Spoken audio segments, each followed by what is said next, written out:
ఎమ్మెల్సీలు వ్యవహరించిన తీరుపై తీవ్ర విమర్శలు వస్తున్నాయి. అసెంబ్లీ బడ్జెట్ సెషన్ మొదలు కాగానే తెలంగాణ గీతం ఆలపించారు. అనంతరం వందే మాతరం గీతం వస్తుండగా సభ్యులంతా నిలబడ్డారు. అయితే ఎంఐఎం సభ్యులు మాత్రం వందే మాతరం గీతం వస్తుండగానే బయటకెళ్లిపోయారు. ఎంఐఎం ఎమ్మెల్యే ఎమ్మెల్సీలు జాతీయ గీతాన్ని అవమానించేలా సభ నుంచి వెళ్లిపోవడంపై ఆగ్రహం వ్యక్తమవుతోంది. జాతీయ గీతాన్ని అవమానించిన ఎంఐఎం ఎమ్మెల్యేలపై చర్యలు తీసుకోవాలని డిమాండ్ కూడా చేస్తున్నారు. ఇదే అంశంపై ఇవాళ డిఎన్ఎల్లో డిస్కస్ చేద్దాం. భరత్, ఏంటి అసలు ఎంఐఎం ఎమ్మెల్యేలు ఎమ్మెల్సీల తీరును ఎలా చూడొచ్చు? అసలు ఏం చెప్పాలి ఎంఐఎం ఎమ్మెల్యేలు ఎమ్మెల్సీల గురించి? తిడితేనేమో తిట్టారు వీళ్ళు, లేకపోతే వాళ్ళు ముస్లింలు కాబట్టి తిట్టారు అని అంటారు. అది జాతీయ గేయం, నేషనల్ ఆంథెం జనగణమన అయితే నేషనల్ సాంగ్ వందే మాతరం. వందే మాతరం ఇటీవలే మనం వందే మాతరానికి సంబంధించి 150 సంవత్సరాలు పూర్తి చేసుకుంది. భారత ప్రభుత్వం అధికారికంగా జరుపుతోంది. అసెంబ్లీలో జయ జయ హే తెలంగాణ తర్వాత ఆ వందే మాతరం సాంగ్ స్టార్ట్ కాగానే ఎంఐఎం ఎమ్మెల్యేలు ఎమ్మెల్సీలు వెళ్ళిపోయారు. గవర్నర్ ఉన్నారు, ముఖ్యమంత్రి ఉన్నారు, శాసన మండలి చైర్మన్, శాసనసభ స్పీకరు అందరూ ఉండగా అది చూడండి వెళ్ళిపోతున్నారు. ఏం చెప్పాలి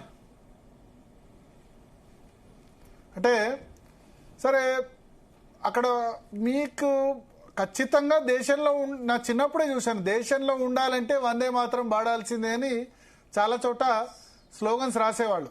నేను కొద్దిమంది పాడబట్టి సరే వందే మాత్రం పాడారో పాడకుండా అందరిలో కూర్చున్నారో తెలియదు కానీ వెళ్ళిపోతున్నారు. అదేంది? అది ఎవరికి అవమానం? భారతదేశానికి అవమానం కదా.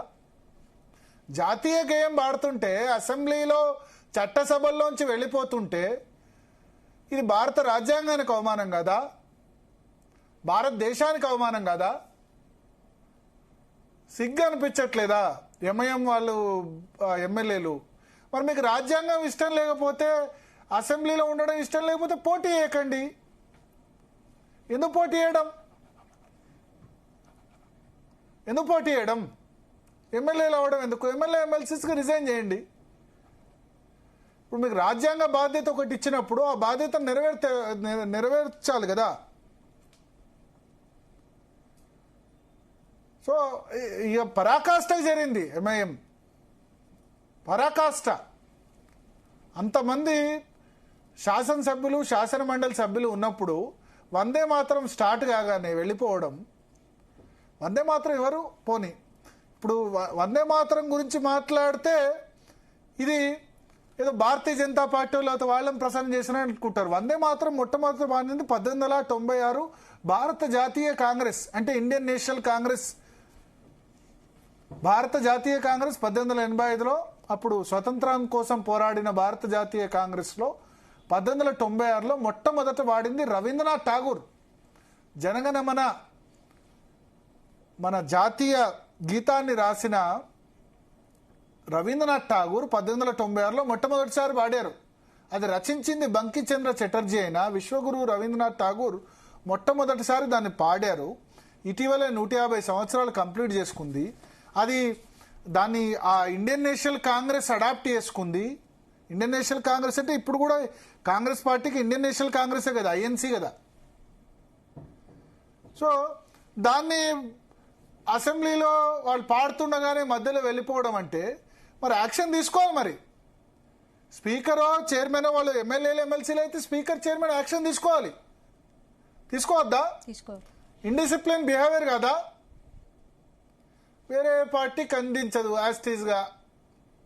భారతీయ జనతా పార్టీ బండి సంజయ్, రామచంద్రరావు ఇద్దరు ఖండించారు. బీఆర్ఎస్కి ఏం పట్టదు, కాంగ్రెస్కి ఏం పట్టదు. దేశం ఏమైతే ఎటు పోతే ఏమవుతుంది, లేకపోతే దేశ జాతీయ గేయాన్ని అవమానిస్తే ఏం జరుగుతుంది అన్నది కూడా ఏ పార్టీకి పట్టదు. ఇది కూడా వందే మాత్రం పాడమంటే కూడా ఇది ఒక హిందూ ఇష్యూ లేకపోతే ముస్లిం ఇష్యూ లాగా అయింది. దేశంలో అధికారికంగా దేశ గేయంగా గుర్తించారు. అప్పుడేం భారతీయ జనతా పార్టీ లేదే. 1950లో దీన్ని అధికారిక గేయంగా గుర్తింపు చేసినప్పుడు అధికారంలో ఉంది కాంగ్రెస్ పార్టీ. అంబేద్కర్ ఉన్నప్పుడే అంగీకరించారు. ఇప్పుడు దాన్ని 150 సంవత్సరాలు చేస్తే మొన్న పార్లమెంట్లో కూడా ఇప్పుడు ఎందుకు చేయడం అని క్వశ్చన్ చేస్తున్నారు. ఏం చెప్పాలి? 150 సంవత్సరాలు చేస్తే కూడా ఇప్పుడు ఎందుకు చేయడం అని మాట్లాడితే ఏం మాట్లాడాలి? రాకేష్ రెడ్డి గారు ఉన్నారు, భారతీయ జనతా పార్టీ శాసనసభ్యులు, ఆర్మూర్ శాసనసభ్యులు రాకేష్ రెడ్డి గారు. చెప్పండి భరత్ గారు. ఏంటి మీరు శాసనసభలో అబ్జర్వ్ చేశారా వాళ్ళు వెళ్ళిపోతుండగా ఇవాళ ఉభయ సభల సమావేశంలో? దేశద్రోహులు, ధర్మద్రోహులు వెళ్ళకపోతే ఏం చేస్తారు? వాడు దేశం మీద ప్రేమ ఉంటుంది కదా వాడికి. వాడు అంటే ఇప్పుడు ఏమన్నా మీరు చెప్పిందని తింటున్నాను భరత్. వాడు ఎక్కడైనా చెప్తున్నాడు అక్బరుద్దీన్ కానీ అసదుద్దీన్ చెప్తున్నారా? క్లియర్ గా చెప్తున్నారు కదా, మాకు ఈ దేశం చట్టాలు వర్తించాయి, మాకు రాజ్యాంగం మీద గౌరవం లేదు. ఇంకే దీనికి ఇంతగానో డిస్కషన్ ఎందుకు? ఇప్పుడు ఒకటి దేశాల చట్టాలు ఉంటాయి, చట్టాల ప్రకారం మీరు చెప్పినట్టు ఇప్పుడు అనర్హులు చేసేయాలి వాళ్ళని. కానీ ఎవరు చెయ్యడు. వాడు డైరెక్ట్ అంటున్నాడు, ఇందిరాగాంధీని తిడుతున్నాడు, రాహుల్ గాంధీని తిడుతున్నాడు, నోటికి వచ్చింది మాట్లాడుతున్నాడు. ఈ దేశంలో అసలు ఈ కల్మ చదటోడే ఉండాలంటున్నాడు వాళ్ళ నాయకుడు, శాసనసభ నాయకుడు. వాడికి పాల్గామ తీవ్రవాదులకు ఏం తేడా ఉన్నది భరత్? ఆ ఇమ్మీడియట్ అది ఒక స్టేట్మెంట్ మీదనే లోపలేయాలా?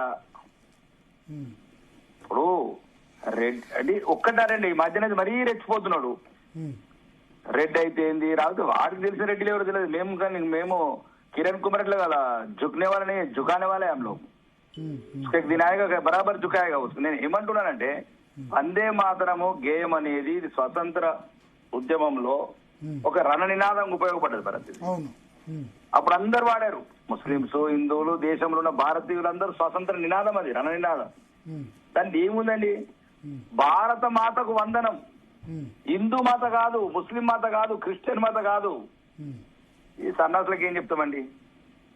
ఇప్పుడు అంతా లొంగిపోయింది. ఈ సెక్యులర్ వాదుల వల్లనే వచ్చింది సమస్య. ఎక్కడున్న అక్కడ చక్కగా ఉంటే చక్కగా సెట్ అవుతారు.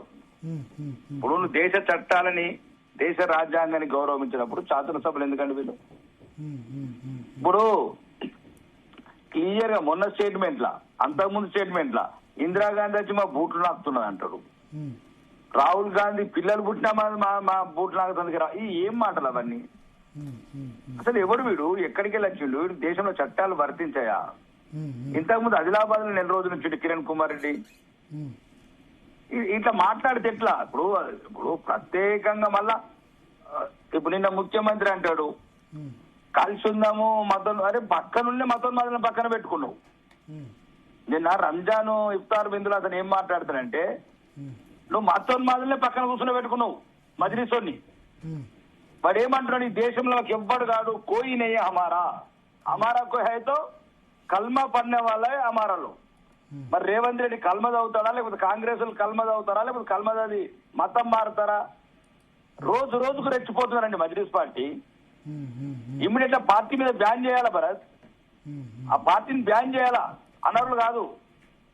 అదొక రజాకార్ అంశంలో పుట్టిన పార్టీ. అది జాతీయ గీతం పాడుతుండగా వెళ్ళిపోతే ఇక దేశానికి ద్రోహం చేయడం కాదా? రాజ్యాంగానికి తూకిపోవడం కాదా? రాజ్యాంగ ప్రేమికులు, రాజ్యాంగం గురించి మాట్లాడే వాళ్ళు మరి దీన్ని స్పందించరా?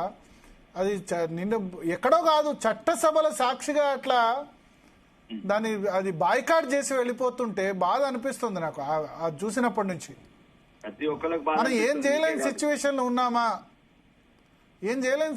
లో ఉన్నామా అనిపిస్తుంది. ఎక్కడో జరిగితే ఓకే, చట్టసభల్లో ఇట్లా అవమానం జరిగితే, వందే మాతర గేయానికి అవమానం జరిగితే, జాతీయ గేయానికి చట్టసభల్లో అసెంబ్లీలో అవమానం జరిగితే ఇంకేం చేయాలి? మనం చూస్తూ కూర్చోవడం, సిగ్గుతూ తలదించుకోవడం తప్ప ఏం చేస్తాం? వాళ్ళని చేయరు. వాళ్ళ మీద స్పీకరు, కౌన్సిల్ చైర్మన్ యాక్షన్ తీసుకోవాలి కదా. ఇప్పుడు ముఖ్యమంత్రి కూడా అంత దిగజారి మాట్లాడటము, అక్బర్ బాయికు మై కొడంగల్ సే కడగడుతుంది, ఏం మాట్లాడండి అవన్నీ? ఎందుకు ఇట్లా తయారైండు? 85% మొన్న ఆయన మరి మూసీ దానిలో నేను పక్కా ప్రాక్టీసింగ్ హిందూ అని చెప్పారు.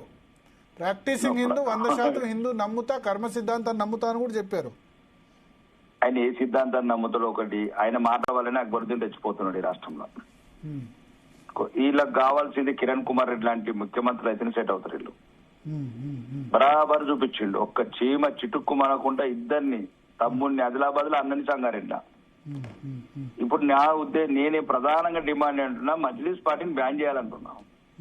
దేశ వ్యతిరేక మాటలు, ధర్మ వ్యతిరేక మాటలు, మతాల మధ్యన చిచ్చు పెట్టే మాటలు, రాజ్యాంగాన్ని అవమానించినట్టు.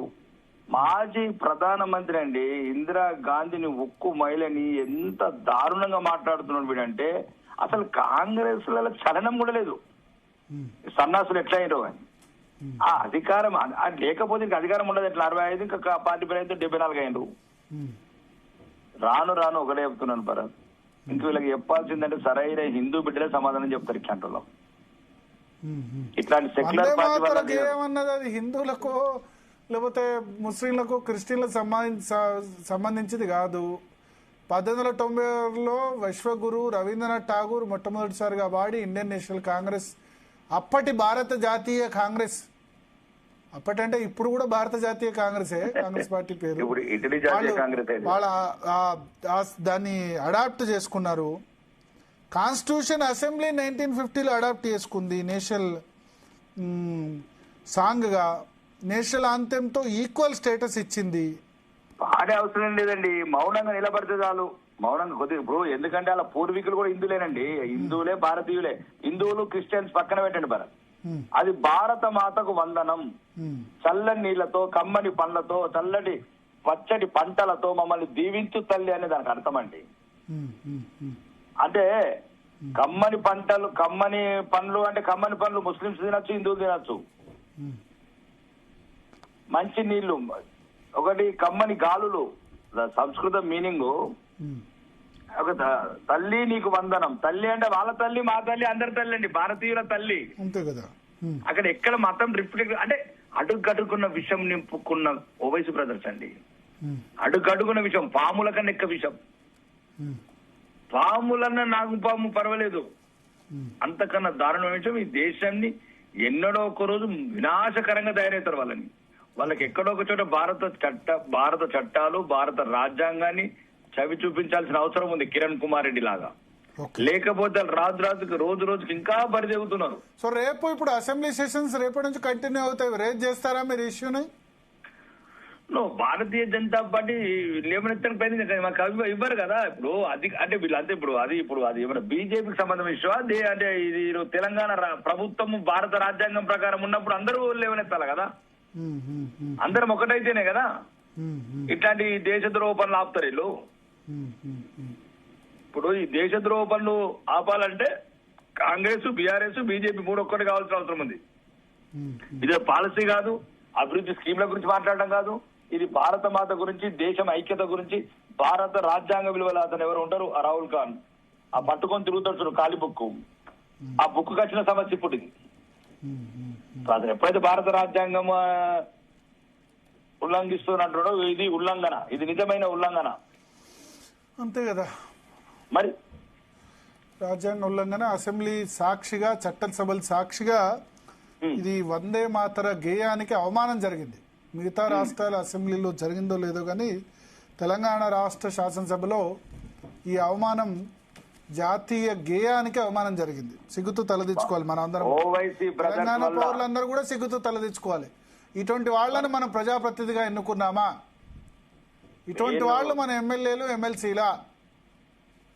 అంత మన అందరం సిగ్గుతూ తలదించుకోవాలి. అంతకుమించి బ్రదర్స్ మజ్లిస్ పార్టీ ఉన్నతులు ఇట్లాంటి చర్యలు పాల్పడుతూనే ఉంటారు. వాళ్ళు రాజ్యాంగ వ్యతిరేక చర్యలు, భారతదేశానికి వ్యతిరేక చర్యలు, ఫలస్తీన నినాదాలు, ఎక్కడ ఇరాన్ జరుగుతున్న సంఘటన, పాత బస్తీలో అరుపులు, కేకలు, ఇవన్నీ దేశ వ్యతిరేక చర్యలే. ఇవన్నీ ఒకటి కాదు, రెండు కాదు. నేను అనేది ఏంటంటే దేశానికి అడుగడుగున ఇది ఒక్కడంటున్నారు. నిన్న స్పీచ్ లో కూడా కోయి అమారనయ్యే 85% హిందువులని ఎప్పుడు అంతమొందిస్తామని ఉన్నారు అన్నదమ్ములు ఆ మజ్లిస్ పార్టీ. దీంతో బాగా ఏమన్నా తెలియదు కానీ దేశ భద్రత దృష్టి పార్టీని నిషేధించడం ముఖ్యం భరత్. అన్ని పార్టీలు ఒకటే, ఈ దేశంలో ఉన్న పార్టీలు ఒకటే, ఈ మజ్లిస్ పార్టీని నిషేధించాలా. ఎప్పుడు వందే భారత్, భారత మాత, మేము భారతీయులం, భారత రాజ్యాంగం ప్రకారం ఇక్కడ పార్టీని రాజకీయాలు చేస్తామన్న రోజే ఆ పార్టీ మీద నిషేధం ఎత్తేయాలి భరత్. ఇది నా ప్రధాన demand. Okay, thank you Rakesh Reddy గారు. సో ప్రియా చౌదరి గారు చూసారు, అసెంబ్లీ సాక్షిగా అవమానం వందే మాతరానికి. ఒక విషయం అడుగుతాను, చెప్పండి. ఇప్పుడు అసెంబ్లీలో నుంచి వెళ్ళిపోయినటువంటి ఎమ్మెల్యేలు భారత రాజ్యాంగ పరిధిలోకి వస్తారా లేదా? భారత రాజ్యాంగాన్ని అనుసరించి వాళ్ళు ప్రమాణ స్వీకారం చేశారా లేదా అసెంబ్లీలో, అలాగే భారత రాజ్యాంగం ప్రకారం వాళ్ళు ఎన్నిక అవ్వబడినారా లేదా, అది చెప్పండి ఫస్ట్. భారత రాజ్యాంగం వీళ్ళకి వర్తిస్తుందా లేదా? వర్తించినట్టే లెక్క. వర్తించినప్పుడు వాళ్ళు అసెంబ్లీలో ఎలా కూర్చోబెడతారు, అసెంబ్లీలోకి ఎలా అలౌ చేస్తారు? అలాగే స్పీకర్ అనేటటువంటి సభాపతి ఉన్నాడు, ఆయన చెప్పాలి. ఇప్పుడు ఆయన సమాధానం చెప్పాలండి ప్రజల మొత్తానికి కూడా. ఆయన రేపొద్దున వీళ్ళ మీద ఏమి యాక్షన్ తీసుకోబోతున్నాడు, ఏమి యాక్షన్ తీసుకుంటారు. రెండోది ఏంటి అని అంటే, ఇలా ఎవరు ఇష్టం వచ్చినట్టు వాళ్ళు అసెంబ్లీ నుంచి వాకౌట్ చేసేసి వెళ్ళిపోతే, ఇష్టం వచ్చినట్టు చేస్తే ఈ భవిష్యత్ తరాలకి వీళ్ళు ఏం సందేశం ఇస్తున్నారు? ఒక్క మాట నేను అడుగుతున్నాను. విద్వేషాలు ఎవరు రెచ్చగొడుతున్నారండి? ఇంకొకటి, వందే మాత్రం ఎందుకు పాడరండి అనంటే దేవతల్ని కొల్చారు. అరే, దుర్గామాత అనేటటువంటి ఆమె స్త్రీ శక్తికి స్వరూపము. భారతదేశాన్ని ఒక మాతృమూర్తిగా మనం కీర్తిస్తాం. ఇక్కడ మనం ఆలోచించాల్సింది, హిందువులు కళ్ళు బాగా తెరవాల్సిన అంశం ఏంటంటే, వీళ్ళు ఇందాక మీ చర్చల్లో ఒక వాక్యం చెప్పారు, మన మనుధర్మ శాస్త్రంలో ఉన్నది, ఎత్ర నార్యస్తు పూజ్యంతే రమంతే తత్ర దేవతాహ. అంత అద్భుతమైనటువంటి మనువాదమేమో వీళ్ళకి పిడివాదం కింద కనపడింది. ఇక్కడ దుర్గామాత అంటే దేశాన్ని ఒక స్త్రీ శక్తిగా కీర్తించడానికి ఏమాత్రమూ ఇష్టపడినటువంటి వీళ్ళందరూ కూడా వీళ్ళందరికీ నాయకులు. మనమందరం వాళ్ళందరినీ అసెంబ్లీలో కూర్చోబెట్టి మనం పన్నులు కట్టి వీళ్ళని పోషిస్తున్నాం. ఇది ప్రజాస్వామ్యంలో జరుగుతున్నటువంటిది. మరి ఇంతమంది మేధావులు, మరి ఇంత మీడియా, ఈ రోజు మీడియా రేపొద్దున ఏం మాట్లాడుతుందో చూడాలి. ఏ మీడియాకి దమ్ము ధైర్యం లేదండి ఇలాంటి విషయాలు ఖండించడానికి ముందుకు వచ్చేటటువంటి. శాటిలైట్ ఛానల్ ఏదన్నా ఉందంటే తెలుగు రాష్ట్రాల్లో దమ్మున్న ఛానల్ జీ న్యూస్. నేను ఇది ఎవరినో పొగడ్డానికో ఇంకొకటో చెప్పట్లా. నేను ఎవరు అంటే మీతో పొగిడించుకునేందుకో దానికో కాదు, మా బాధ్యత. నేను ఎందుకు చెప్తున్నానంటే, నేను వేరెవరు పిలిచినా కూడా నేనే డిస్కషన్స్ కి వెళ్ళను, జీ న్యూస్ కి మాత్రమే వస్తాను. నేను ఎందుకు వస్తాను అంటే, దేశం పట్ల ధర్మం పట్ల మీకు ఉన్నటువంటి చిత్తశుద్ధి కానివ్వండి, నిజాయితీ కానివ్వండి. ఎప్పుడు ఏ విషయం ఉన్నా అయ్యో నాకేమవుతుందో, లేకపోతే నాకు యాడ్స్ రావేమో, లేకపోతే మన ఎమ్మెల్యే ఏమన్నా ఫెయిల్ అవుతాడేమో, లేకపోతే మన ముఖ్యమంత్రి ఏమన్నా అవుతాడో, మా మీద ఏమన్నా దాడులు జరుగుతాయి, ఇలాంటి పిరికితనం ఇక్కడ నేను చూడలేదు. అలాంటి మొహాటాలు ఇక్కడ లేవు. దేశం కోసం ధర్మం కోసం పనిచేస్తున్నారు, అందరి కోసం పనిచేస్తున్నారు. ఎవరికి ఏ అన్యాయం జరిగినా కూడా ప్రశ్నిస్తున్నారు. అందుట్లో ముఖ్యమైనటువంటి భాగం హిందుత్వం తరపున నిలబడుతున్నారు. ఇవాళ నేను చెప్పాలి అనుకుంటే, ఇక్కడ భారత రాజ్యాంగాన్ని గౌరవించినటువంటి ఒక ప్రజాప్రతినిధుల్ని మీరు చట్టసభల్లో ఎందుకు కూర్చోబెడుతున్నారు? ఇలాంటి వాళ్ళు ఉన్నటువంటి సభలో చట్టాలు ఎలాంటి చట్టాలు తయారవుతాయి? ఇది నేను ప్రశ్నిస్తున్నా. దీనికి సమాధానం రేపు మనకు అసెంబ్లీ నుంచే రావాలి, సభాపతి నుంచే దీనికి సమాధానం రావాలి. సంగప్ప గారు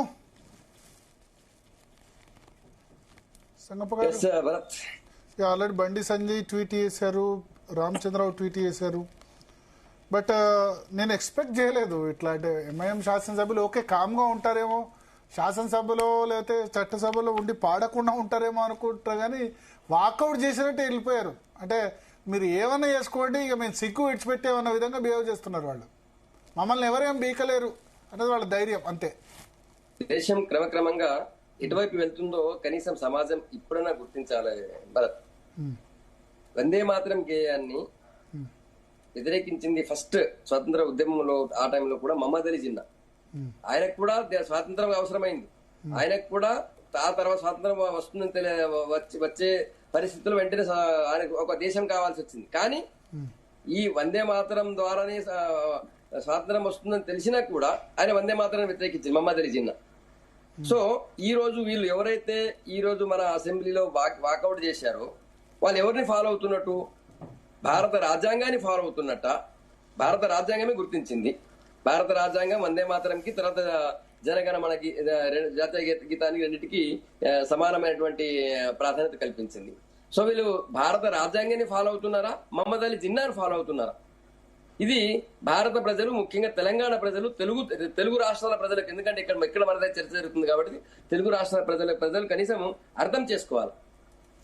తర్వాత అందులో ఇది రాజ్యాంగబద్ధంగా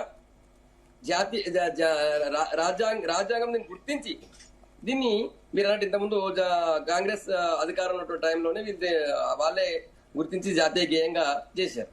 కానీ దాని ఎంఐఎం ఎందుకు దాన్ని వ్యతిరేకిస్తుంది అంటే, కేవలం వాళ్ళు ఏది జాతీయ వర్ణ భారతదేశ వర్ణ భారతమాత వర్ణాలను వాళ్ళు ఒప్పుకోరు. భారత వర్ణాన్ని ఒప్పుకోరు. రాజ్యాంగబద్ధంగా వాళ్ళకి ఎమ్మెల్యే పదవి కావాలా, రాజ్యాంగబద్ధంగా జరిగే ఎన్నికల్లో వాళ్ళు ఓట్లు వేసుకొని వచ్చి వాళ్ళకి అన్ని పదవులు కావాలి. కానీ వాళ్ళకి మాత్రం రాజ్యాంగం మీద గౌరవం ఉండదు, దేశం మీద గౌరవం ఉండదు. ఇప్పుడు అట్లాంటి వాళ్ళని సరే ఇప్పుడు వాళ్ళు బయటికి వెళ్ళిపోయారు, వాళ్ళకి ఓట్ల వాళ్ళు ఏ ఏరియాలో గెలుస్తున్నారు, వాళ్ళ డెమోగ్రఫీ ఎట్లా ఉంది ఆ కాన్స్టిట్యూన్సీలో అనేది మనం అందరికీ తెలుసు. రోజు రోజు దేశంలో డెమోగ్రఫీ ఎక్కడెక్కడ మారిపోతుందనే విషయం దేశ ప్రజలకి ఇప్పుడు కొద్ది ఇప్పుడు అర్థమవుతుంది నార్త్ ఇండియాలో ఉన్న ప్రజలకి. ఇంకా మన దగ్గర సౌత్ లో ఇంకా ఇప్పుడు అర్థం కావాలా. అయితే అట్లాంటి రాజ్యాంగ వ్యతిరేకంగా వ్యవహరించిన చట్టసభలు, గౌరవ చట్టసభలో రాజ్యాంగ వ్యతిరేకంగా వ్యవహరించిన ఆ ఎంఐఎం పార్టీతో అంటగాగేటువంటి మిగతా పార్టీలకు సిగ్గుండాలి. ఎంఐఎం ఎమ్మెల్యేలకు సిగ్గుండాలని మీరు అప్పుడే తిడుతున్నారు. ఎంఐఎం ఎమ్మెల్యేలకు సిగ్గు ఉండాల్సిన అవసరం లేదు. ఎందుకంటే వాళ్ళు ఓపెన్ గానే వాళ్ళు పాకిస్తాన్ జిందాబాద్ అంటారు, ఓపెన్ గానే మహమ్మద్ అలీ జిన్నా ఆ ఆశయాలను వాళ్ళు ఫాలో అవుతారు. మహమ్మద్ అలీ జిన్నా చెప్పిందే వాళ్ళు ఫాలో అవుతారు. కానీ వాళ్ళని మొన్నటిదాకా బీఆర్ఎస్ పార్టీ కార్ స్టీరింగ్ ఆయనకు అప్పగించిండు. ఈ రోజు రేవంత్ రెడ్డి ఆయన కార్ స్టీరింగ్ ఎందుకు అప్పగించిండు అని చెప్పి ఆయన భుజం మీద రెండు భుజం మీద అటు ఇటు కాలేజ్ కూర్చోబెట్టి చిన్నపిల్లలు మనం మోస్తాం కదా, ఆ విధంగా అసదున్న వయసుని మేము పార్టీని రేవంత్ రెడ్డి మోస్తున్నాడు. ఈరోజు సభాధ్యక్షుడిగా రేవంత్ రెడ్డి దీనికి ఏం ఆన్సర్ చెప్తాడు? ముఖ్యంగా వందే మాతరం గేయాన్ని వ్యతిరేకించేవాళ్ళు, రాజ్యాంగాన్ని వ్యతిరేకించేవాళ్ళు ఈ దేశంలో ఉండాల్సిన అవసరం ఉందా అనే విషయాన్ని పౌరులు గుర్తించాలి. ఒకవేళ ఈ రోజు రాజ్యాంగాన్ని వ్యతిరేకించే వాళ్ళు రేపు ఎవ్రీథింగ్ వ్యతిరేకిస్తారు. రేపు మిమ్మల్ని ఎక్కడ ఏ చట్టాన్ని కావాలి, కోర్టును గౌరవించరు, రాజ్యాంగాన్ని గౌరవించరు, దేన్ని వ్యతిరేకించరు. వాళ్ళు వందే మాత్రం అవమానం చేసిరు అంటే ఈరోజు భారత రాజ్యాంగాన్ని అవమానం చేసినట్టు. భారత రాజ్యాంగాన్ని అవమానం చేసిన వాళ్ళ దగ్గర పోయి వీళ్ళు ఈ కాంగ్రెస్ పార్టీ వాళ్ళు, ఈ టీఆర్ఎస్ పార్టీ వాళ్ళు పోయి వాళ్ళ పక్కన కూర్చొని వాళ్ళు ఇచ్చే టోపీని తల మీద పెట్టుకొని వాడు ఎప్పుడెప్పుడు చేతికి కడతారని చెప్పి మోచే వాళ్ళని పై ముందు లేపుతుంటారు, ఇలా కట్టు కట్టు కట్టు అని చెప్పి వాడేదో దట్టి ఏదో బట్టి కడతారు. వాడికి ఎప్పుడెప్పుడు వారికి ఏదో తినిపించాలని చెప్పి వీళ్ళు ఊడతారు. నేను ఒకటే రిక్వెస్ట్, ఈ టీఆర్ఎస్ తర్వాత కాంగ్రెస్ ఇతర ఏ పార్టీలు అయితే ఈ ఇఫ్తార్ విందులకు పోతాయో, నేను ఇఫ్తార్ విందుకు వ్యతిరేకంగా, నాకు చాలా మంది ముస్లిం దోస్తులు ఉన్నారు, కానీ నేను ఇఫ్తార్ విందుని ఎక్కడ వ్యతిరేకించాను. కానీ ఇప్పుడు వీళ్ళు ఇఫ్తార్ విందులకు పోయి టోపీలు పెట్టుకున్నారు కదా, మరి వీళ్ళు కూడా మన పండగలకి ఏదైనా ఇప్పుడు మన హోలీ పండగ పిలిచి ఆయన కూడా కనీసం మొత్తం పోయకపోయినా కనీసం బొట్టు పెట్టో ఇట్లా హోలీకి రంగు పోయగలుగుతారా? ఖాళీ హోలీ 4 చుక్కలు పడ్డాయంటేనే మా ఢిల్లీలో ఎంత దుర్మార్గం దారుణం జరిగిందో మీరు చూసిరు మోతీనగర్ లో. కానీ వీళ్ళు కేవలం కాంగ్రెస్ పార్టీ, ఇది స్టార్ట్ చేసిన కాంగ్రెస్ పార్టీ, తర్వాత టీఆర్ఎస్ తర్వాత పుట్టుకొచ్చింది, కాంగ్రెస్ ని ఫాలో అయింది. ముస్లిం ఓట్ల కోసం, ఓపెన్ గా చెప్తున్నాను, ఒక వర్గం ఓట్ల కోసం కాదు, ముస్లిం ఓట్ల కోసమే భారతదేశంలో ముందు నుంచి కూడా హైందవ వ్యతిరేక విధానాన్ని, భారత జాతీయ వ్యతిరేక విధానాన్ని, దేశ వ్యతిరేక విధానాలన్నిటి కూడా పట్టుకొచ్చింది. ఈ రోజు అది మనకు తెలంగాణలో కూడా స్పష్టంగా కనిపిస్తుంది. సిగ్గుండాల కాంగ్రెస్ నాయకులు వాళ్ళతో అంటగాకుతున్నారు కదా, రేపు అడగమనండి రేవంత్ రెడ్డిని, ప్రకటన చేయమనండి. దానికి అట్లీస్ట్ సభా సాక్షిగా, గౌరవ చట్టసభ సాక్షిగా రేవంత్ రెడ్డి ఒక కామెంట్ చేయాలి, ఒక్కొక్క ప్రకటన చేయాలి. వాళ్ళు ప్రశ్నించకపోయినా సరే ఇది కరెక్ట్ కాదు, ఇది ఖండించదగింది. మొత్తం భారతదేశంలో ఉన్నటువంటి చట్టసభలన్నీ పాడుతుంటే వీళ్ళకేంటి అభ్యంతరం? ఎందుకంటే వీళ్ళకు భారత రాజ్యాంగం మీద గౌరవం లేదు కాబట్టి వీళ్ళతో వ్యతిరేకిస్తూ వాళ్ళు బైకాట్ చేశారు. నేను ఇప్పుడు ఒకటి రిక్వెస్ట్ చేస్తున్నా, భారతదేశంలో ఉన్న అన్ని రాజకీయ పార్టీలకి, మీరు ఎన్ని రాజకీయాలన్నా చేసుకోండి, మీ ఓట్ల కోసం మీరు ఎంత గడ్డైనా తినండి, ఇంకేమైనా తినండి, కానీ రాజ్యాంగాన్ని వ్యతిరేకించి రాజ్యాంగ విరుద్ధంగా వ్యవహరిస్తే మాత్రం మీరు రాజ్యాంగ పదవులకు రావడానికి అర్హులు కాదు, మీరు రాకూడదు.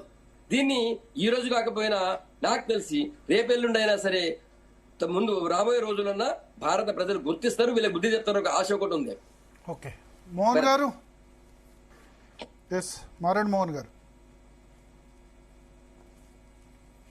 అన్మ్యూట్ చేసి మాట్లాడండి.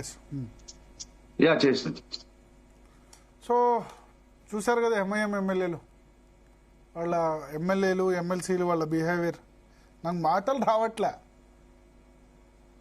చెప్పాలంటే. లేదు, నేనేమంటున్నానా,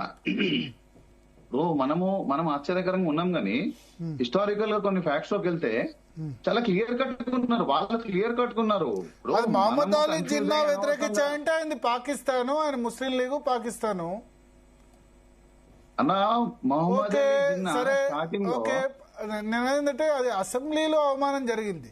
ఇప్పుడు జాతీయ గీతానికి అవమానం వాళ్ళు పాడకుండా ఎక్కడో ఉంటే దాక్కుంటే పర్లేదు, కానీ పాడుతుండగా వెళ్ళిపోయినారు, వాకౌట్ చేశారు. అవును, ఎస్ అక్కడే నిల్చున్నా అక్కడే నిల్చుండి పాడకున్నా ఓకే, వాళ్ళు పాడారో పాడకుండా తెలియదు, అంటే వేరే వాళ్ళు చూస్తారని కించిత్ భయం కూడా లేదు. ఎస్ నేను అదే అంటున్నానా.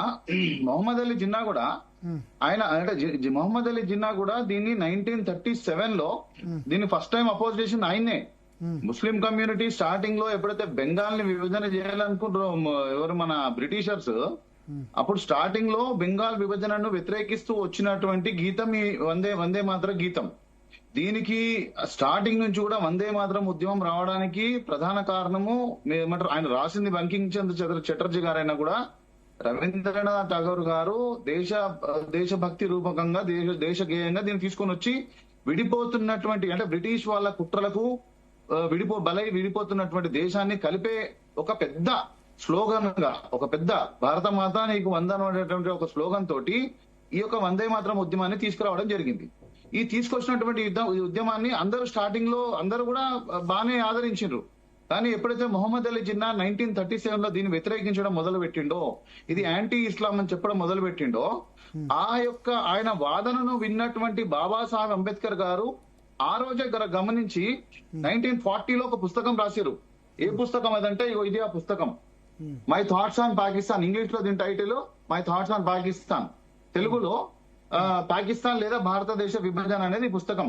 ఈ పుస్తకం చదివితే అసలు అంబేద్కర్ గారి వ్యూ ఏంది ఇస్లాం పైన, ముస్లిం ఎక్స్ట్రీమిజం పైన ఆయన వ్యూ ఏంది, అసలు వాళ్ళు హిందువులతో కలిసి ఉండగలుగుతారా లేదా, భారతదేశంలో కలిసి ఉండగలుగుతారా లేదా, టోటల్ దేశం మొత్తము దేశ విభజనను వ్యతిరేకించినప్పటికి కూడా బాబాసాహెబ్ అంబేద్కర్ గారు ఒక లాజికల్ డిస్క్రిప్షన్ తోటి, లాజికల్ ఇంటర్ప్రిటేషన్ తోటి పూర్తిగా ఈ పుస్తకంలో పొందుపరచడం జరిగింది. ఏంటంటే ఆయన ఈ దేశాన్ని మత ఆధారితంగా విభజిస్తే గనక ఖచ్చితంగా పాపులేషన్ ఎక్స్చేంజ్ అనేది చేయాల్సిందే, చేయకుండా విభజిస్తే ఏదో ఒక రోజు 1947 లో ఏ విధంగా అయితే డైరెక్ట్ యాక్షన్ డే హింస జరిగిందో, 1922 లో ఖిలాఫత్ మూవ్మెంట్ కోసము మోప్ల అల్లర్లు జరిగినాయో, 1905 లో జరిగినటువంటి కొన్ని హిందూ ముస్లిం అల్లర్లు కానీ చాలా ఉన్నాయి. ఓన్లీ 1947 1946 ఇష్యూస్ మాత్రమే కాదు, అనేక ఇష్యూస్ ఉన్నాయి. వాటన్నిటి ముందే గ్రహించి ఈ పుస్తకంలో రాసిన అంబేద్కర్ గారు, ఆ పుస్తకం చదివితే పిక్చర్ క్లారిటీ వస్తుంది. వాళ్ళు ఎందుకు వెళ్ళిపోయినరు, వాళ్ళు ఎందుకు ఉండరు. నేనంటే ఎంఐఎం వాళ్ళది ఏం తప్పు లేదంట, ఎందుకంటే ఎంఐఎం వాళ్ళు చాలా క్లియర్ గా ఉన్నారు, మేము ఇస్లాంని తప్ప ఇంకెవ్వరిని మేము యాక్సెప్ట్ చెయ్యము. ఆయన మొన్న అక్బరుద్దీన్ గారు క్లియర్ గా చెప్పిండ్రు, హా కోయి బి హమారా వాళ్ళ నీయే, నా రెడ్డి హమారా ఏ, నా నాయుడు హమారా హై, నా వెల్మా హమారా హై, జో సిర్ఫ్ కల్మా పడతా హై ఓయి హమారా హై. అంటే దళితుడు మావాడు కాదు, రెడ్డి మావాడు కాదు, వెలమ మావాడు కాదు, ఎవడు కూడా మావాడు కాదు అని చెప్పి క్లియర్ గా చెప్పారు. అట్లాంటప్పుడు వందే మాతర గీతాన్ని వాళ్ళు యాక్సెప్ట్ చేస్తారని మనం ఎట్లా అనుకుంటాం. వాళ్ళు చెప్పేది చాలా క్లియర్ గా ఉంది వాళ్ళ స్టాండ్. అనవసరంగా మనమే ఎక్కువ సెక్యులరిజం రుద్దుకొని బట్టలు చింపుకుంటారు కొంతమంది మన నాయకులు. నేనేమంటున్నా అంటే ఇది టైం టు రియలైజేషన్. హిందువులు రియలైజ్ కావాలా, హిందువులు ముందు కులం పిచ్చిలకెళ్ళి బయటకు వచ్చి హిందువులందరూ ఏకదాటి మీదకి వచ్చి హిందువులు రియలైజ్ కావడానికి ఒక మంచి ఎగ్జాంపుల్స్ ఇవన్నీ కూడా. మొన్న అక్బరుద్దీన్ గారు ఇచ్చినటువంటి స్పీచే గాని, ఈ యొక్క సంఘటన గాని, వందే మాతరం ఉద్యమంలో కొన్ని హిందూ దేవతల గురించి, దేవతలు లేదండి, దేశం గురించి, దేశాన్ని దుర్గామాతతో పోల్చిరు అంతే. హిందూ దేవతల గురించి కూడా పెద్దగా ఏం లేదు. దేశాన్ని ఒక దేవతతో పోల్చినటువంటి ఈ గీతాన్ని where it is constitutionally accepted as national song, జాతీయ గీతం, జాతీయ పాటగా దీన్ని మనం యాక్సెప్ట్ చేసినప్పటికీ కూడా వాళ్ళు యాక్సెప్ట్ చేయట్లేదంటే వాళ్ళు రాజ్యాంగాన్ని ఎంత గౌరవిస్తారో మనకి ఇక్కడనే అర్థమవుతుంది. మీరు ఇదేందుకు, మీరు చాలా సింపుల్ స్టాండ్ తీసుకోండి. ఎంఐఎం వాళ్ళైనా కాదు, మీరు ఒక కోర్ ముస్లిం అంటే ఇస్లామిక్ ఫండమెంటల్స్ ని యాక్సెప్ట్ చేసే వాళ్ళను ఎవరినైనా పోయి అడగండి. వందే మాత్రం కాదు, వాళ్ళు అసలు మేము మా ముస్లింలు తప్ప, తోటి ముస్లింలు తప్ప ఎవరు కూడా మా వాళ్ళు కాదని చాలా క్లియర్ గా ఉంటారు. మనం అనవసరంగా కన్ఫ్యూజ్ అవుతున్నాం. మనం రియలైజ్ కావాలి. మనం రియలైజ్ అయిన రోజు ఇదంతా క్లియర్ అవుతుంది. ముఖ్యంగా ఇక్కడ వ్యతిరేకిస్తుంది ఈ ఇన్సిడెంట్ వ్యతిరేకిస్తుంది బీజేపీ వాళ్ళు వ్యతిరేకిస్తారు. ఇది వ్యతిరేకించాల్సింది ప్రైమ్ గా బీజేపీ వాళ్ళు కాదు, కాంగ్రెస్ వాళ్ళు వ్యతిరేకించాలా. అదే నేను చెప్తాను, ఎందుకంటే ఇండియన్ నేషనల్ కాంగ్రెస్ అడాప్ట్ చేసింది, అప్పుడు భారతీయ జనతా పార్టీ లేదు. వాళ్ళు అడాప్ట్ చేసిర్రు, వాళ్ళు ఉద్యమం లేపింది ఫస్ట్ ఇనిషియల్ గా కాంగ్రెస్ లేపకపోయినా ఇనిషియల్ గా దేశభక్తులు లేపిర్రు. తర్వాత కాంగ్రెస్ దాన్ని ఒక స్ట్రీమ్ లైన్ చేసుకొచ్చి ఒక పెద్ద ఉద్యమంగా మార్చడంలో కాంగ్రెస్ పార్టీ సక్సెస్ అయింది. ఎంతో మంది దేశభక్తుల కృషి ఉంది. ఫస్ట్ వ్యతిరేకించాల్సింది కాంగ్రెస్ వాళ్ళు. పొద్దున్న లేస్తే రాజ్యాంగం బుక్ చేతులు పట్టుకొని సంకలు పెట్టుకొని తిరుగుతారు. దేశం మొత్తం మేము రాజ్యాంగాన్ని మేమే కాపాడుతున్నాం అంటారు. రాజ్యాంగ వ్యతిరేక చర్యలు చేస్తే మాత్రం దాన్ని కనీసం దాన్ని వ్యతిరేకించారు. సార్ ఒక చిన్న ఇది, ఇప్పుడున్నటువంటి కాంగ్రెస్ మీకు కూడా తెలుసు, ఇప్పుడున్న కాంగ్రెస్ కాదు, అప్పుడు వాళ్ళు వ్యతిరేకించి తీసుకొచ్చింది. దయచేసి ఈ కాంగ్రెస్ కి ఆ కాంగ్రెస్ కి లింక్ పెట్టకండి. ఎందుకంటే వాళ్ళు ఇప్పటికే వీళ్ళు సంకల్ప గుద్దుకుంటున్నారు. వాళ్ళు నిజంగానే అనుకుంటారు. మళ్ళా నిజానికి కాంగ్రెస్ ఈ కాంగ్రెస్ ఎట్లాగో వ్యతిరేకి సార్. ఎప్పుడైతే స్వాతంత్రం వచ్చిన తర్వాత వీళ్ళు జవహర్లాల్ నెహ్రూ కాంగ్రెస్ పార్టీ పెట్టుకోవడం ఆ రోజు నుంచే ముస్లిం తుష్టీకరణ స్టార్ట్ చేసింది సార్. కానీ మరి జవహర్లాల్ నెహ్రూ ప్రధానమంత్రిగా ఉండగానే ఈ వందే మాతర గేయాన్ని అడాప్ట్ అధికారికంగా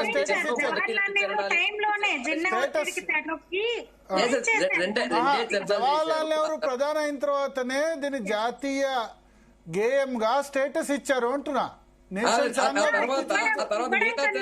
వ్యతిరేకించారు. మిగతా చరణాల్లో ఇంతకుముందు సార్ చెప్పినట్టు మిగతా చరణాల్లో దుర్గామాతని మాతని దుర్గామాత పోల్చడం వల్ల అందులో దుర్గామాత పేరు వచ్చింది, దేవత పేరు వచ్చింది, దాని ముస్లింలు బాధపడతారని చెప్పి తీసేసింది మళ్ళీ వాళ్ళే కదా. ఆ మిగతా చరణాలు 2 చరణాలు మాత్రమే. సరే, ఇప్పుడు ఆ 2 చరణాల వరకు పాడడానికి ఇబ్బంది ఏంది? ఆ చరణాల్లో పాఠానికి ఏం అభ్యంతరం లేదు. అందులో కూడా ఏం లేదు. ఇక్కడ ఇప్పుడు ఎక్కడ ఉంది? 9 దుర్గా దశ ప్రహరణ ధారిణీం కమలా కమలదళ విహారిణీం వాణి విద్యా దాయినీం అంటే ముగ్గురమ్మలతో ఆయన పోల్చుకున్నారు భరతమాతని. తోమర ఈ ప్రతిమాగడి మందిరే మందిరే వందే మాతరం అంటే సారే జహాసే అచ్చ కూడా మనందరం వాడుకున్నాం. కరెక్ట్. భరత్ గారు ఇప్పుడున్న చరణాల్లో కూడా కాంగ్రెస్ అభ్యంతరం వ్యక్తం చేసింది, నెహ్రూ అభ్యంతరం వ్యక్తం చేసిండ్రు. ఎందుకంటే జిన్నా అంతకు ముందే వ్యతిరేకించడం వల్ల అప్పటికే ఒక బుజ్జగింపు రాజకీయాలు కాంగ్రెస్ పార్టీ మొదలు పెట్టింది. ముస్లింల సంతుష్టీకరణ, మైనార్టీ కాదు, మైనార్టీ అంటే చాలా మతాలు ఉన్నాయి ఈ దేశంలో. వాళ్ళ దృష్టిలో, కాంగ్రెస్ దృష్టిలో ఈ దేశంలో మైనార్టీలు పాడడానికి ఎటువంటి అభ్యంతరం లేదు. ఇక్కడ మాత్రం అంటే వాళ్ళు మత ప్రాతిపదికన దేశాన్ని విడగొట్టారు. అయినా సరే ఇది హిందూ దేశము, హిందూ మెజారిటీ దేశం అయినా సరే ఇష్టానికి ఒక రణ నినాదం, అది జాతీయ పంచాక్షరి అంటారు, ఒక మంత్రం. అది ఎంతో మందిని తట్టి లేపిన ఒక మంత్రం. ఇది దేశ స్వాతంత్ర సంగ్రామంలో హిందూ ముస్లిం అని కదా అందరినీ తట్టి లేపిన ఒక నినాదం. అది దాన్ని కూడా వ్యతిరేకించారు. ఇప్పుడున్న 2 చరణాల్లో ఏముంది? ఏం అభ్యంతరము? అప్పుడు అభ్యంతరం చెప్పారు, లక్ష్మి ఉంది, సరస్వతి ఉంది, దుర్గా ఉందని. దీంట్లో ఏముంది? సుజలాం సుఫలాం వందే మాతరం శుభ్రజ్యోత్స్న పులకిత యామిని పుల్లకు సుమిత ద్రుమదల ఏముంది దాంట్లో? భరతమాతను వర్ణించారు. సస్య శ్యామలము, చల్లనైన వెన్నెలలు, మంచి సెలయేళ్లు, నీళ్లు, నదీ నదాలు, ఇంతే కదా. ఒక రూపాన్ని ఇచ్చి, ఒక ఈ దేశానికి నేల తల్లికి రూపాన్ని ఇచ్చి బంకిం చంద్ర చటర్జీ రాసిన ఆ రణనినాదము, ఆ గేయము అధికారికంగా నిర్ణయిస్తే కూడా వీళ్ళకు షరియా చట్టాలు అమలు కావాలి ఈ దేశంలో. ఎట్లా అమలు అవుతాయి? మీకు రాజ్యాంగాన్ని గౌరవించం మేమంటే సరే, ఇది రాజ్యాంగంలో ఇంకో మాట కూడా వీళ్ళు చెప్తారు, రాజ్యాంగంలో నిర్బంధం లేదని. కానీ నిర్బంధం లేకపోవచ్చు, కానీ బాధ్యత, ఒక ఎమోషనల్ వందే మాతరం అని వినగానే, పలకగానే, ఆ గేయం వినబడగానే ప్రతి ఒక్కరికి దేశం పట్ల భక్తి ఉప్పొంగాలి. అది లేదు అంటే నువ్వు ఖచ్చితంగా దేశద్రోహివే. అలాంటి వాడికి దేశంలో ఉండే అర్హత లేదు. తప్పే ఉంది, ఆ నినాదానికి తప్పే ఉంది. ఈ దేశంలో ఉండాలంటే వందే మాతరం పాడాల్సిందే అన్న నినాదానికి ఏమాత్రం తప్పు లేదు. 100% ఈ దేశంలో ఉండాలంటే వందే మాత్రం పాడాల్సిందే. పాడము అంటే ఈ దేశంలో నివసించే అర్హత వాడికి లేదు. ఎవరికైనా ఎమ్మెల్యే గాని, ఎంపీ గాని, ఓవైసీ గాని, వాడి అబ్బ గాని, వాడి తాత గాని, ఎవరికైనా ఈ దేశంలో వందే మాతరాన్ని మేము గౌరవించమంటే ఈ దేశంలో మనుగడ సాగించే హక్కు, అధికారం లేదు. ఎందుకంటే వందే మాతరంలో అదే ఉంది, అమ్మా తల్లి భరతమాత, ఇదో ఇన్ని ఇంత ఒక నదులు ఉన్నాయి, నదీ నదాలు ఉన్నాయి, సెలయళ్ళు ఉన్నాయి, ఇంత సస్యశ్యామలమైన ఈ నేల తల్లి నీకు వందనం అన్నాడు. దాంట్లో అభ్యంతరం ఏముంది? ఆ ముస్లిం సంతుష్టీకరణ రాజకీయాలకు తలొగ్గి, వాళ్ళ ఒత్తిడికి తలొగ్గి ఆల్రెడీ కుదించేశారు. ఆయన రాసిన ఉద్దేశం వేరు, చక్కటి గీతం అది. అంటే ఒక ప్రతి హృదయాన్ని తట్టి లేపే గీతం ఇది.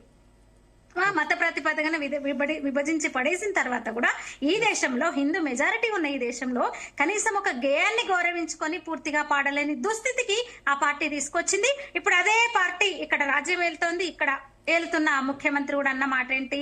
ముస్లింలు అంటే కాంగ్రెస్. మరి అలాంటి మాట అన్నప్పుడు వాళ్ళు ఎందుకు గౌరవిస్తారు వందే మాతరాన్ని? ఎట్లా గౌరవిస్తారు భరత్ గారు? మనం ఎట్లా ఎక్స్పెక్ట్ చేద్దాం అసలు? అందువల్ల ఇక్కడ రాజ్యాంగం ఇక్కడ ఉన్నారంటే ఖచ్చితంగా, మొన్న కూడా కేంద్రం గైడ్ లైన్స్ రిలీజ్ చేసింది వందే మాతరం గురించి కూడా. మరి ఆ నియమ నిబంధనలు పాటించకపోతే, ఆ మార్గదర్శకాలు పాటించకపోతే ఈ దేశంలో ఉండే హక్కు నిజంగా లేదు. దేశంలో ఉండే హక్కు ఒకటి మాత్రం ఖచ్చితంగా చెప్తున్నా. ఎస్, చర్చ ముగించాల్సిన సమయం ఆసనమైంది.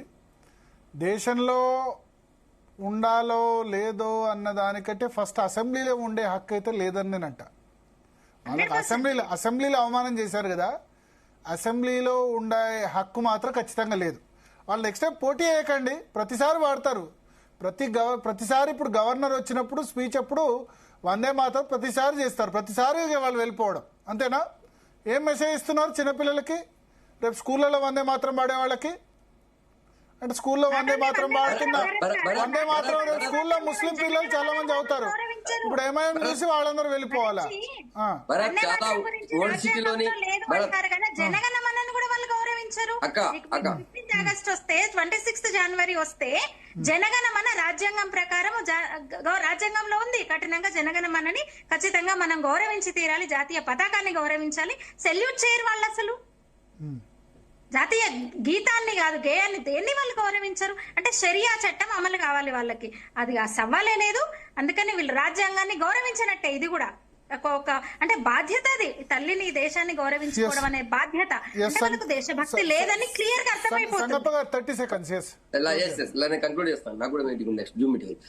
ఇప్పటికి కూడా వీళ్ళ పరిధిలో వాళ్ళ 7 ఎమ్మెల్యేలు ఉన్నటువంటి ఎమ్మెల్యేలు ఉన్నటువంటి వాళ్ళ పరిధిలో ఉన్నటువంటి చాలా పాఠశాలల్లో అంటే వాళ్ళ ఎవరైతే ప్రైవేట్ స్కూల్స్ వాళ్ళ అనుచరులు నడిపించేటువంటి చాలా స్కూళ్లలో వందే మాత్రం గానీ జనగణమన గానీ పాడట్లేదు. ఆ విషయం విద్యాశాఖకు తెలుసు. ఇప్పటికే చాలా కంప్లైంట్స్ కూడా వచ్చాయి విద్యాశాఖ. గత 10-12 సంవత్సరాలుగా వాళ్ళ కంప్లైంట్స్ కూడా వస్తున్నాయి. ఈ స్కూళ్లలో జనగణమన పాడట్లేదు, జాతీయ గీతం పాడట్లేదు, ప్లస్ సెల్యూట్ చేయట్లేదు అనే విషయాన్ని ఇంతకుముందు దేవిక గారు చెప్పినట్టు చాలా వచ్చినాయి. ఇప్పటికి కూడా ఏ గవర్నమెంట్ కూడా స్పందించలేదు. ఎందుకంటే వాళ్ళందరూ కూడా ఇప్పటిదాకా ఉన్న అన్ని గవర్నమెంట్స్, అది టీఆర్ఎస్ కావచ్చు లేకపోతే అంతకుముందు కాంగ్రెస్ కావచ్చు, అన్ని గవర్నమెంట్స్ వాళ్ళకి తుష్టీకరణ కోసం వాళ్ళ మెప్పు కోసం పాకులాడేటివి. కాబట్టి వాళ్ళు ఏం చేయలేదు. ఇప్పటికైనా సరే చెప్తున్నా కదా, మీరు పోటీ చేయొద్దంటే వాళ్ళకు భారత రాజ్యాంగబద్ధంగా వచ్చే పదవులు కావాలా, భారత దేశం నుంచి వచ్చేటువంటి హక్కులన్నీ కావాలా. కానీ వాళ్ళు మాత్రం షరియా చట్టం ప్రకారం వాళ్ళు బతుకుతారు. కానీ షరియా చట్టం ప్రకారం అన్ని శిక్షలు వేయద్దని కోరుకుంటారు. వాళ్ళు కేవలం వాళ్ళు బతకడానికి మాత్రం షరియా చట్టం ప్రకారం బతుకుతారు. వాళ్ళ శిక్షలు మాత్రం మళ్ళీ షరియా ప్రకారం వేయద్దు. ఎవడన్నా తప్పు చేస్తే వాడిని దొంగతనం చేస్తే చేయి నరికేయాలి, ఎవడన్నా ఇంకా హత్య చేస్తామని రోడ్డు మీద నిలబెట్టి చెట్టు కట్టి స్తంభానికి కట్టేసి రాళ్లతో కొట్టి చంపాలన్నారు ఒప్పుకోరు మళ్ళా. కానీ నేనేమంటా అంటే ఇప్పుడు సభాధ్యక్షుడిగా ఉన్నటువంటి రేవంత్ రెడ్డి గారు, గౌరవ స్పీకర్ స్థానంలో ఉన్నటువంటి అక్కడ ఉన్నటువంటి గౌరవ స్పీకర్ గారు, వీరిద్దరు స్పందించాలా. వీరు రేపు దీన్ని ఖండించాలా, ప్రెస్ నోట్ అన్న రిలీజ్ చేయాలా, ఏదైనా చేయాలనేది రాష్ట్ర ప్రజలు ఎదురు చూస్తున్నారు. ఒకవేళ చేయకపోతే ఆ రోజు ఇంతకుముందు సార్ చెప్పినట్టు, తర్వాత దేవిగా చెప్పినట్టు, ఆ రోజు కోట్లాది మందిని తట్టి లేపినటువంటి గానం ఇది, నినాదం అది. ఈ రోజు ఒకవేళ మీరు దాన్ని వ్యతిరేకించిన వాళ్ళు పోనీయండి. వాళ్ళు ఎట్లా అది దాంతో బతుకుతాం అనుకుంటున్నారు. వాళ్ళు శరీర చట్టం మీదనే ఉండాలనుకుంటున్నారు. వాళ్ళు మాకు ఈ భారతదేశంతో సంబంధం లేదు, మాకు ఈ రాజ్యాంగంతో సంబంధం లేదు అంటున్నారు.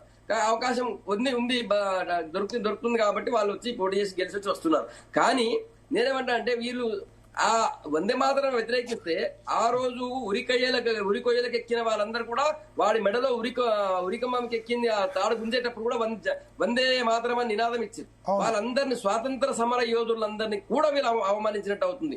వాళ్ళు ఎట్లాగా అవమానిస్తున్నారు. మిగతా మీరందరూ ఏం చేస్తున్నారు? అది బీఆర్ఎస్ కావచ్చు, లేకపోతే కమ్యూనిస్టులు కావచ్చు, లేకపోతే కాంగ్రెస్ వాళ్ళు కావచ్చు, వీళ్ళన్నా మాట్లాడాలి. వీళ్ళు మాట్లాడితే కనీసం వీళ్ళకన్నా రాజ్యాంగం మీద గౌరవం ఉంది అనుకుంటారు, కానీ వీళ్ళు ఎట్లాగా మాట్లాడరు. మాట్లాడకపోతే దేశ ప్రజలు, తెలంగాణ తెలుగు రాష్ట్రాల ప్రజలందరూ కూడా కనీసం అర్థం చేసుకోండి. కేవలం ఏ పార్టీ దేశం కోసం ఆలోచిస్తుంది, ఏ పార్టీలు ముస్లింల ఓట్ల కోసం. ఇంతకుముందు దేవిక చాలా స్పష్టంగా చెప్పింది, నేను కూడా దాన్ని ఒప్పుకుంటాను. మైనార్టీలు కాదు, కేవలం ముస్లింల ఓట్ల కోసం ఎంత జాతి వ్యతిరేక విధానాలకి, రాజ్యాంగ వ్యతిరేక విధానాలకు పాల్పడుతున్నారో గుర్తించండి అని చెప్పి రిక్వెస్ట్ చేస్తున్నాం.